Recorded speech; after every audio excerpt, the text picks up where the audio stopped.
Au printemps 2020, alors qu'il est encore en plein travaux dans la maison qu'il vient d'acheter, Antoine Emo creuse un trou au fond de son jardin pour installer une piscine.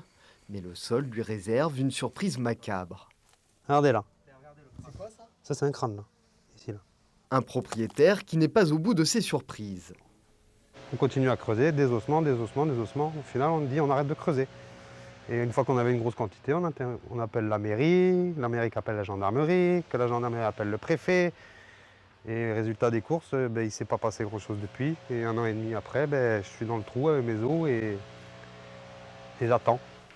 Un archéologue officiel est tout de même venu chez Antoine pour évaluer l'intérêt scientifique de cette découverte.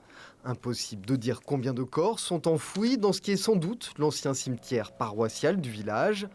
Mais le service régional de l'archéologie n'estime pas nécessaire pour autant de fouiller l'endroit. L'archéologie n'est pas faite pour nettoyer le sous-sol. L'archéologie, elle est là pour, je dirais, connaître le passé. Donc, à partir du moment où on sait que le matériel va être détruit, on étudie.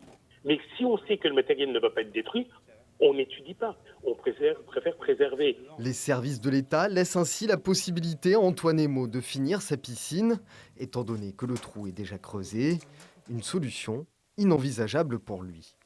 Il faut savoir que pour faire la piscine, les gens ont été coupés en final. Il y a peut-être 30 personnes autour de la piscine. Il faut arriver à se baigner dedans.